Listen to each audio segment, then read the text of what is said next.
There is a taste in here that you cannot find in other vegetables.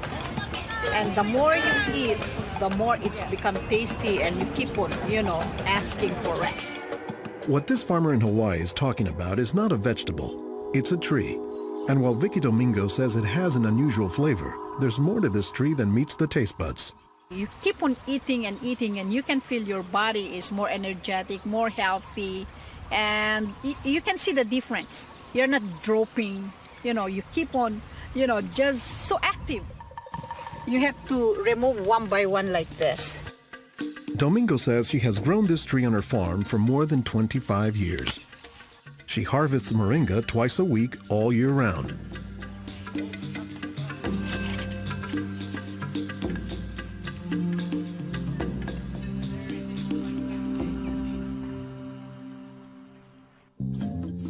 Every week, Domingo sends 1,000 pounds of moringa to the mainland. The rest of it ends up here at a Honolulu farmer's market, where most of her customers have eaten it their entire lives. Well, in the Philippines, it's a third country. In other words, not a rich country. We cannot afford to go to the doctor for medicinal purposes, so we use this in our daily lives so we can have more energy, more vitamins to supplement our daily nutrition in our body. The tree is called moringa, or as the Filipinos call it, marongay. An awful lot of cultures have one or more plants that are kind of markers that people think of themselves when they think of that plant. Dr. Will McClatchy is an ethnobotanist at the University of Hawaii. He studies the ways that humans interact with plants.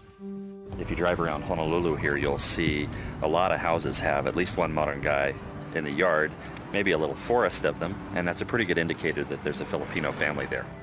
Jokingly, we say it our Filipino banner, which is our Filipino flag. Once you see this, that means, Filipino stays there. Domingo says there are many nutritional and medicinal uses for moringa. All parts of the tree are usable, from the roots to the stem, to the leaves, to the flowers, and to the pod. The roots, you can use that as a tea. And then the trunk, you can scrape it, squeeze it, get the juice, put in your cut skin, and your skin will heal. Some of this may be folktale, but some cultures have used moringa as a medicinal plant for thousands of years. McClatchy says moringa is worthy of its reputation as a tree with unusual nutritional properties. Thank you.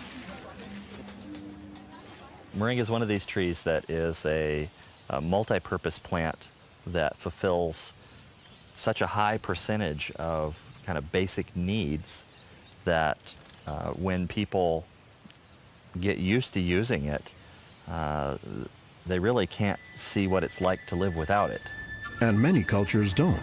Today, moringa is used as a remedy and, in essence, a multivitamin in many of the world's warmest regions. Moringa is used widely in Africa and South Asia, and it's been introduced into South America and Central America, where it's also being used. So, this is not just a plant of a single community. We were just talking this morning with one of the owners of this plantation, and he was telling me how the last time he was here, he had a handful of moringa leaves and that he worked all morning on it and felt great. Dr. Mark Olson is a botanist and a leading expert on moringa. He teaches at Instituto de Biología, Universidad Nacional Autónoma de México in Mexico City. Here, he is visiting a new moringa farm about 2 hours outside the city limits. So they've just planted these here, and soon they'll be nice and big. Olson says that while moringa can grow in places like Mexico or Hawaii, the tree is native to arid subtropical regions, places like Africa and southern India, hot places where moringa has proven its persistence. And this is a plant that really does do extraordinarily well in some of the most difficult areas, in areas that are very hot, areas that are very dry, areas where other things are very difficult to cultivate. Look at the little tuber there. This is one of the reasons it survives so well in dry areas. Also, they're storing lots of water in the wood. So that's one of the reasons this is such a remarkable tree. They don't have particularly deep roots. That's sort of a myth about moringas, that they survive because they have deep roots. No, they're storing water in their roots in their trunk. But moringa, says Olson, does a lot more than just survive, despite the tree's sometimes scraggly appearance. I don't think they're actually the most attractive tree. They're more a tree that you look at and you sort of love the way you love a scruffy friend or a scruffy dog. Because the branches sort of splay here and there, and they get burdened down with huge quantities of fruits on them. And that's actually what makes the tree so remarkable, is that it's such a generous tree. And that's because people have found multiple uses for so much of the tree, including its seeds. They're full of oil.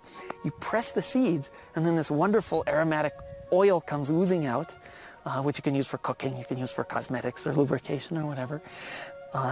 And the cake, the press cake, the stuff that's left over after pressing the seed, that is what's used for water purification. Water purification, Olson says, is especially useful in developing countries where clean water is hard to come by. But the benefits don't stop there. Some of the things I think are most exciting about Moringa is, for example, the high vitamin content. There's a lot of vitamin A in the leaves. And worldwide, that's a problem. A lot of people have problems in development of their eyes because they don't have enough vitamin A. Moringa's vitamin A content, and its content of vitamins in general, has caught the attention of scientists around the world. So I started to read about Moringa, and I was absolutely amazed about the richness in nutrients, in many antioxidant compounds, in vitamins. Dr. Monica Marcoux is a pharmacologist who has studied many plants. She has done extensive research on Moringa and says it has significant nutritional potency. This subject is one of the topics of her recently published book, Miracle Tree.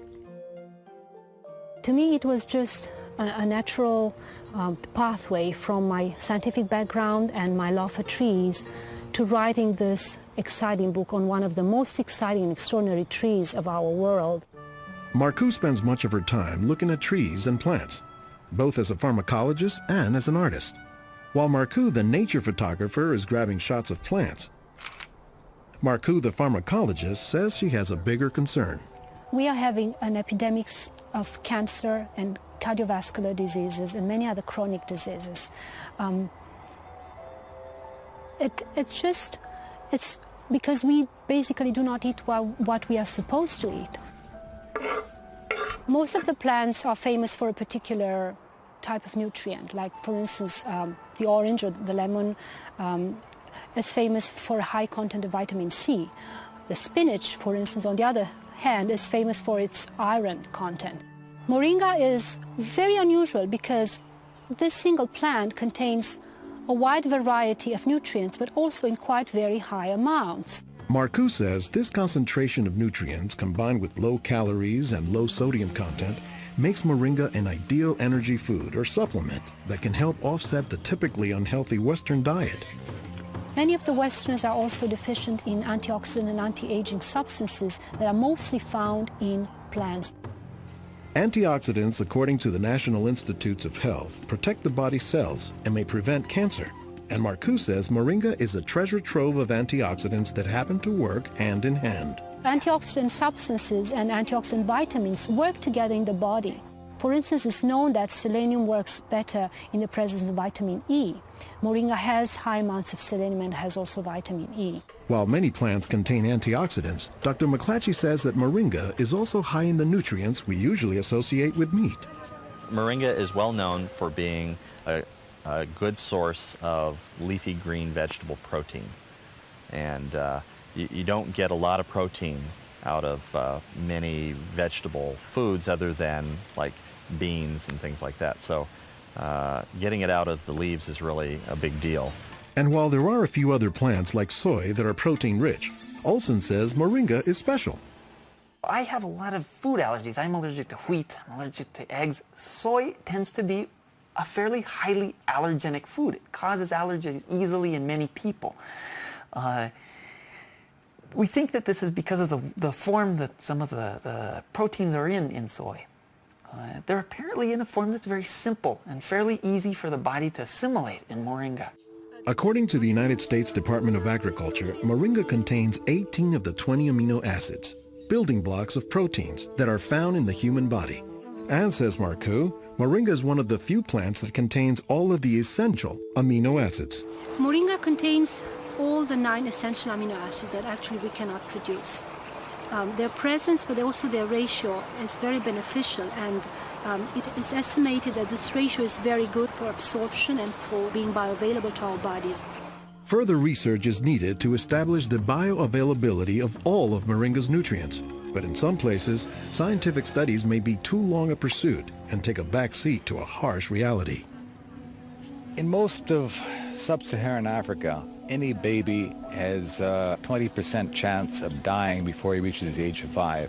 In some countries, up to 40%. And even those who survive past the age of 5, up to half or more will suffer from malnourished physical and mental development.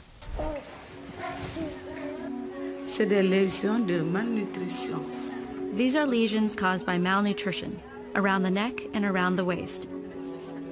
They are dry now, but will become permanent scars.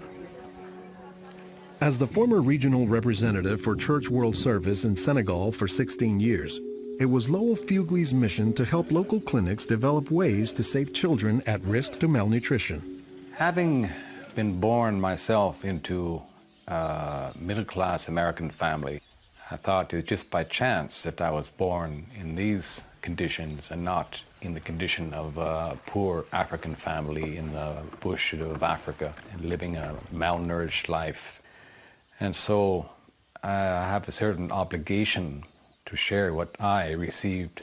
In his quest to combat malnutrition, Fugley came across moringa in the late 1990s. It contains more vitamins and minerals in various combinations than you find in any other possible vegetable. And I thought to myself, if this source of nutrition could be made available at the village level, then this could be a very effective tool in preventing malnutrition. What Fugley says he didn't know at the time was that the Senegalese people were already familiar with moringa. It was only through a Peace Corps volunteer working in forestry who told me that, oh, moringa is already growing in Senegal. Not only was it growing, the people had been using it for generations, only they didn't refer to it as moringa. They called it nebedai, which Fugley suspects comes from the English words never die, after the tree's resilience. I ask any Senegalese, do you know the nebedai tree? Oh, yes, my mother makes a sauce from the leaves of this tree. We call it mboum. Every Senegalese knew this tree. The problem, says Fugley, was that it was prepared and used in ways that diminish moringa's nutritive contents. They boil the leaves too long, they throw out the water that is boiled in and where many of the vitamins are located, and so they lose a lot of the benefits that the leaves could provide. So Fugley went to work, both planting moringa trees and, more importantly, educating healthcare workers on how moringa can help stave off malnutrition.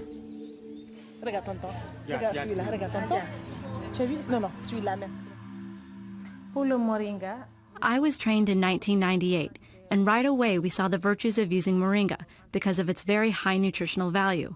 So we began using it right away on an experimental basis. Healthcare workers learned to grow their own moringa trees, dry the leaves, and pound them into powder, maintaining all the nutrients. Nursing mothers were taught to add a spoonful of moringa to their food morning, day, and night to increase their milk production. They were also told to add moringa to all of their family's meals. When we introduced this tree in Senegal, or uses of the tree and different ways of using it, the reactions of the people there was that, well, this is our tree. You know, you're just adding on what we know already. As people changed their habits, Fugley says the results were clear, especially among children. They'll look happier, they'll have more energy, they'll smile. When they came to the clinic, limp, eyes drooping, no energy, and within 3 weeks, you see them bigger, healthier, and smiling. We observed that it was much more effective than the classic system we had been using, which was based on imported and costly products, such as milk powder, sugar, and vegetable oil. With moringa, people can go into town and find it themselves. Moringa is still being used, it's still being promoted, it's still being very valued, even without our input from the outside. Moringa, it doesn't die, it can continue on its own. So you have to eat the moringa on a daily basis. And all their grandkids are eating it every now and then, even my own children, and they are already professionals, and yet they come home and eat it. And while moringa is mostly considered an ethnic food, the trend, says McClatchy, is that more nutritious plants, like moringa, are finding their way into the mainstream. Our diets are pretty bad, although they are improving. But one of the reasons they're improving is because we're starting to adopt more and more of these kinds of plants. I've been in villages where the only trees that survive and grow well are Moringa oleifera, which is really amazing when you consider how many useful things the tree provides. Moringa it comes very close to being a perfect source of nutrients in terms of variety and concentration. So that is, I think, very unique about this moringa tree.